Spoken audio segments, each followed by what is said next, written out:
The Premier League is back. How joyous are those words? I absolutely loved watching that game. It was cut and thrust, it was to and fro, it was aggressive, it was adventurous, it was poetry. It was really, really beautiful, and I'm delighted that football is back. Arsenal have beaten Crystal Palace at Selhurst Park, and Mikel Arteta has overcome a huge hurdle, a very difficult game, a very imposing away day to start the season down at Selhurst Park.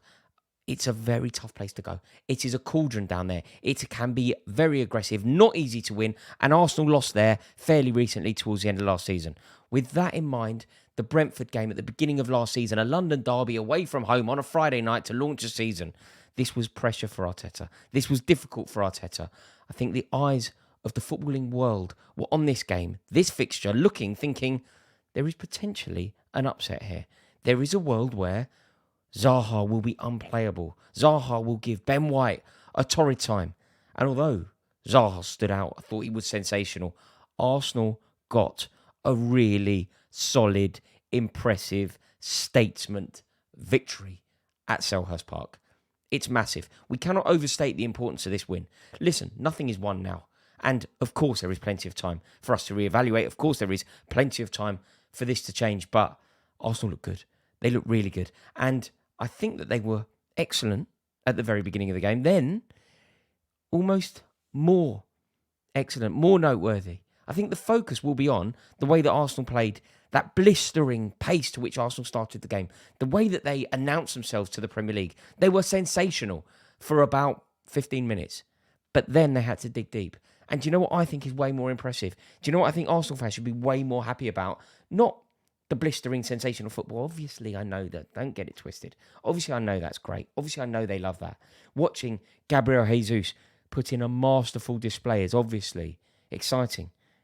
But what I think Arsenal fans should be more interested in, more proud of, is the resilience shown. The resilience, the armoury, the desperation to win, the performance from Saliba, the way that Arsenal fans were prepared to grind and fight tooth and nail for everything. Yes, they were blistering for 15 minutes, but they dug deep. And digging deep, I would say, is more impressive, particularly for Arsenal, more necessary for Arsenal. A clean sheet, more necessary. It means more. It tells us more against a very lively Palace front line. Palace are good, you know. Palace are really good. And Zaha, for me, I think Saliba was probably man of the match. Ramsdale was excellent as well. Gabriel Jesus certainly deserves a mention here, and Saka was a constant threat. But do you know who I think stood out? Zaha. Zaha shouldn't be playing at Palace. No disrespect to Palace. I can't be bothered to go through that again. But Zaha shouldn't be playing for Crystal Palace. He's an excellent player, a top quality footballer. He walks into the Chelsea team. Absolutely walks in. He could do a job in the Champions League, undoubtedly. Every time he gets the ball, he's dangerous. Has a fine eye for a goal, an acute eye for a pass. What an assist that would have been, by the way. The ball that he played inside Ben White. Eze just didn't open his body up enough. Eze took a touch and shaped his body up perfectly, and you think he's bending this into the far corner. This is a goal. And it's all through the brilliance of Wilfried Zaha. Didn't so happen because Eze pretty much hits it straight down the barrel, straight down keeper's throat. You know, Ramsdale comes out, makes himself big. But I thought Eze was just gonna score, had to score. But Zaha deserves mention with all of the best players on the pitch today. Whether you think it was Saliba, who I probably do, Ramsdale I thought was excellent, Saka excellent, Odegaard, Jesus, Zaha, brilliant from him. Gabriel Jesus. Do you remember on this YouTube channel that you are currently watching, do you remember when I put in a beg when I was away? I was away, and in a hotel room, I did a video where I basically pleaded with the Chelsea board. I put an open letter out to Todd Bowley going, please hijack this deal. Please get Gabriel Jesus in a Chelsea shirt. Please have Gabriel Jesus leading the line for Chelsea. Chelsea are in the Champions League. We desperately need somebody like Jesus. Jesus himself, in fact. And I put a video saying that. Desperate. Do you see why? Sensational. Perfect forward play. Everything that you could possibly want from a forward. And Mikel Arteta has got exactly what he needs in that player. Mikel Arteta has a fantasy of playing four effervescent strikers who each score between 10 and 15 goals a season. So no one player has to score 30. They each chip in. One could get 9, one could get 13, one could get 10, and one could get 16. And that's enough.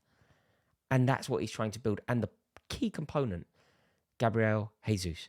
The levelling up from Alexander Lacazette to Jesus. Jesus lets them press. Jesus will run those channels. Jesus will score more goals. And Jesus will provide. Did you see the moment where Gabriel Jesus forced and fashioned a chance out of nothing? How Martin Odegaard didn't score, I do not know. Why he did not pull the trigger, I do not know. I rate Odegaard very highly, but he has to score in those positions. If there is a flaw in Odegaard's game, and I don't think I'm being particularly harsh on him, I think he's an excellent footballer. But if there's a flaw in his game, the flaw is scoring goals. And if Gabriel Jesus is going to put you in 7 yards out, it is your responsibility when you have only the keeper to beat to firstly pull the trigger and secondly hit the back of the net. What you must not do is try and be too clever. You must not check back. And it was an error. But do you know what? We don't need to focus on those because this is a massive result for Arsenal. And I take my hat off. Going to Palace and winning on the first day, a night game under the floodlights at Selhurst Park is intense. Buoyant atmosphere. Not easy to win there. They've lost there recently. Big, big, big. And look, I think the general consensus of football fans, anything you read about this game, anything that you watch about this game will all focus on the effervescent front line. Odegaard, Jesus, that's what you're going to hear. Saka. It isn't about that. It isn't about that for me. This is about Arsenal's defence standing up to the challenge. The benefit of adding Saliba's pace to that Arsenal backline was clear as day. He is a phenomenal athlete, a brilliant defender, and there's something going on in France. They are churning out centre-halves. Brilliant centre-halves. Who are the best centre-halves, young centre-halves in the game at the moment? They all seem to be French. It's very impressive. So Arsenal have a gold player. They have somebody that is sort of season defining. If they keep him fit, if they get him playing, it seemed like Arteta didn't fancy him at one stage. But he's a top class player. And I think ultimately if Tomiyasu's back fit at some point, his calf is a problem. But if he's fit, that Arsenal back line looks good. Because I personally don't rate Ben White. But that is probably a conversation for another day. This is a very, very big result for Arsenal. They deserved it. They were definitely the better team. And overall, they looked pretty good. You know, if that Guehi late own goal had come a bit earlier, feels like Arsenal could have scored some more.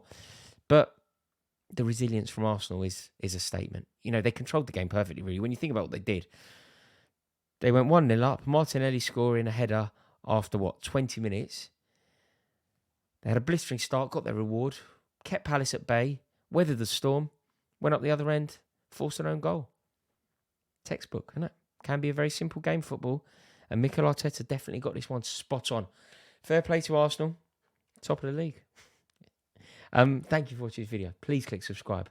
Let me know your thoughts in the comments below. Ta-da.